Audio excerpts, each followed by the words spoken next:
Hello ಎಲ್ಲರಿಗೂ ನಮಸ್ಕಾರ and welcome to Indian recipes YouTube channel.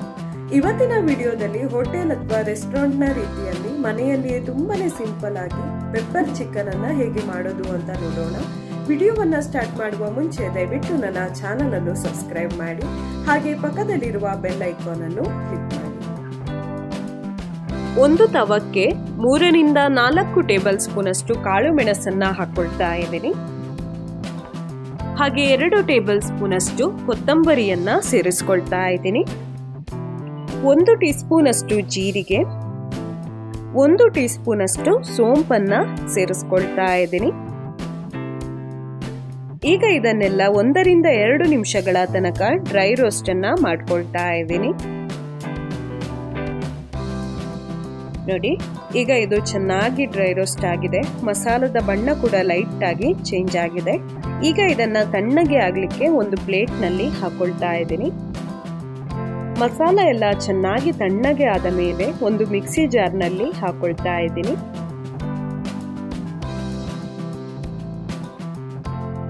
ಈಗ ಈ ಮಸಾಲವನ್ನೆಲ್ಲ ತರಿಯಾಗಿ ರುಬ್ಕೊಂಡಿದ್ದೀನಿ. ನೋಡಿ, ಮಸಾಲ ಈ ರೀತಿ ಇರಬೇಕು. ಈಗ ಇದನ್ನ ಸೈಡ್ ನಲ್ಲಿ ಎತ್ತಿಟ್ಕೊಳ್ತಾ ಇದ್ದೀನಿ.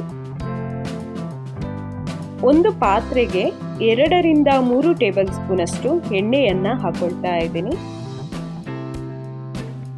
ಎಣ್ಣೆ ಬಿಸಿಯಾದ ಮೇಲೆ 10 ರಿಂದ 15 ಬೆಳ್ಳುಳ್ಳಿಯ ಸಿಪ್ಪೆಯನ್ನ ತೆಕ್ಕೊಂಡು ಉದ್ದವಾಗಿ ಕಟ್ ಮಾಡಿಕೊಂಡು ಸೇರಿಸ್ಕೊಳ್ತಾ ಇದ್ದೀನಿ.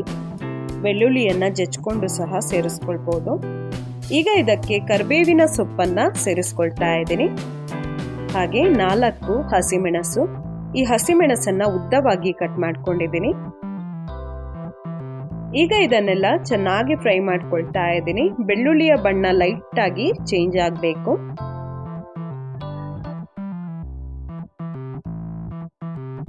ಈಗ ನೋಡಬಹುದು, ಬೆಳ್ಳುಳ್ಳಿ ಲೈಟ್ ಆಗಿ ಕಲರ್ ಚೇಂಜ್ ಆಗ್ತಾ ಉಂಟು. ಈ ಟೈಮಲ್ಲಿ ಇದಕ್ಕೆ 2 ಈರುಳ್ಳಿಯನ್ನ ಉದ್ದವಾಗಿ ಕಟ್ ಮಾಡಿಕೊಂಡು ಸೇರಿಸ್ಕೊಳ್ತಾ ಇದ್ದೀನಿ.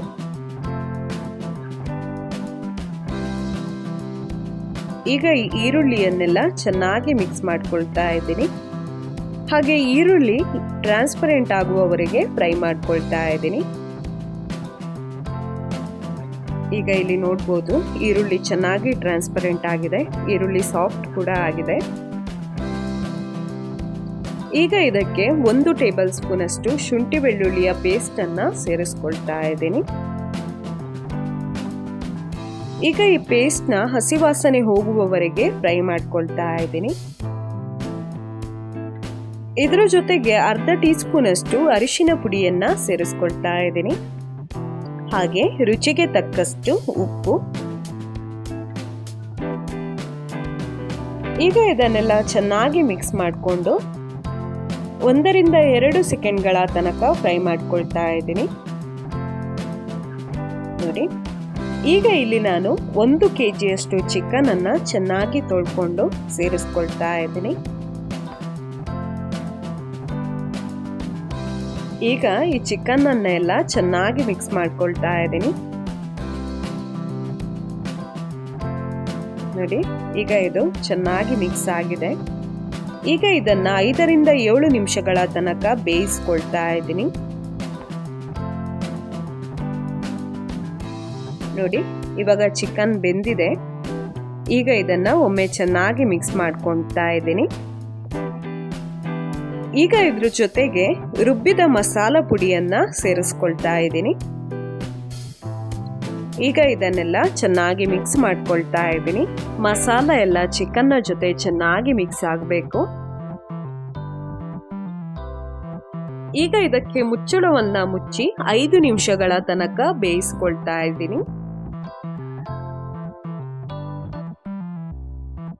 ನೋಡಿ, ಈಗ 5 ನಿಮಿಷ ಆಗಿದೆ. ಚಿಕನ್ ಎಲ್ಲ ಒಳ್ಳೆ ಗಮ್ ಅಂತ ಉಂಟು. ಈಗ ಇದನ್ನ ಚೆನ್ನಾಗಿ ಮಿಕ್ಸ್ ಮಾಡ್ಕೊಳ್ತಾ ಇದ್ದೀನಿ. ಚಿಕನ್ ಕೂಡ ಚೆನ್ನಾಗಿ ಬೆಂದಿದೆ. ಈಗ ಇದಕ್ಕೆ 1 ಟೇಬಲ್ ಸ್ಪೂನ್ ಅಷ್ಟು ಸೋಯಾ ಸಾಸ್ ಅನ್ನ ಹಾಕೊಳ್ತಾ ಇದ್ದೀನಿ. ಇದು ಆಪ್ಷನಲ್, ಬೇಕಿದ್ರೆ ಸೇರಿಸ್ಕೊಳ್ಳಿ, ಇಲ್ಲದಿದ್ರೆ ಸ್ಕಿಪ್ ಮಾಡ್ಕೊಳ್ಳಿ. ನೋಡಿ, ಈಗ ಇದನ್ನ ಚೆನ್ನಾಗಿ ಮಿಕ್ಸ್ ಮಾಡ್ಕೊಂಡಿದ್ದೀನಿ. ಈಗ ಇದಕ್ಕೆ 2 ರಿಂದ 3 ನಿಮಿಷಗಳ ತನಕ ಬೇಯಿಸ್ಕೊಳ್ತಾ ಇದ್ದೀನಿ. ಈಗ 2 ನಿಮಿಷ ಆಗಿದೆ. ಈಗ ಇದಕ್ಕೆ ಸ್ವಲ್ಪ ಕೊತ್ತಂಬರಿ ಸೊಪ್ಪನ್ನು ಸಣ್ಣದಾಗಿ ಕಟ್ ಮಾಡಿಕೊಂಡು ಸೇರಿಸ್ಕೊಳ್ತಾ ಇದ್ದೀನಿ. ನೋಡಿ, ಈಗ ಈ ಚಿಕನ್ ಅನ್ನೆಲ್ಲ ಚೆನ್ನಾಗಿ ಒಮ್ಮೆ ಮಿಕ್ಸ್ ಮಾಡ್ಕೊಳ್ತಾ ಇದ್ದೀನಿ. ಈಗ ನಾನಿಲ್ಲಿ ಗ್ಯಾಸ್ ಫ್ಲೇಮ್ ಅನ್ನ ಆಫ್ ಮಾಡ್ಕೊಳ್ತಾ ಇದ್ದೀನಿ. ನಮ್ಮ ರುಚಿಯಾದ ಹೋಟೆಲ್ ಅಥವಾ ರೆಸ್ಟೋರೆಂಟ್ನ ರೀತಿಯಲ್ಲಿ ಪೆಪ್ಪರ್ ಚಿಕನ್ ರೆಡಿ ಆಗಿದೆ. ತುಂಬಾನೇ ಸಿಂಪಲ್ ಆಗಿ ತುಂಬಾನೇ ರುಚಿಯಾಗಿ ಆಗಿದೆ. ಸೇಮ್ ರೆಸ್ಟೋರೆಂಟ್ನ ಟೇಸ್ಟ್ನಲ್ಲೇ ಇದೆ. ನೀವು ಸಹ ಈ ರೆಸಿಪಿಯನ್ನು ಮನೆಯಲ್ಲಿ ಟ್ರೈ ಮಾಡಿ. ಎಲ್ಲರೂ ತುಂಬಾನೇ ಇಷ್ಟಪಡ್ತಾರೆ. ನಿಮಗೆ ನನ್ನ ಈ ರೆಸಿಪಿ ಇಷ್ಟ ಆದಲ್ಲಿ ವಿಡಿಯೋವನ್ನು ಲೈಕ್ ಮಾಡಿ, ನಿಮ್ಮ ಅನಿಸಿಕೆಗಳನ್ನು ಕಮೆಂಟ್ ಮಾಡಿ, ಹಾಗೆ ನಿಮ್ಮ ಫ್ಯಾಮಿಲಿ ಮತ್ತೆ ಫ್ರೆಂಡ್ಸ್ನೊಂದಿಗೆಲ್ಲ ಈ ರೆಸಿಪಿಯನ್ನ ಶೇರ್ ಮಾಡಿ. ಇಲ್ಲಿಗೆ ನನ್ನ ಇವತ್ತಿನ ಈ ವಿಡಿಯೋವನ್ನ ಮುಗಿಸ್ತಾ ಇದ್ದೇನೆ. ಇನ್ನು ನಾವು ಸಿಗುವ ಮುಂದಿನ ವಿಡಿಯೋದಲ್ಲಿ. ಅಲ್ಲಿಯ ತನಕ ಟೇಕ್ ಕೇರ್ ಅಂಡ್ ಬಾಯ್.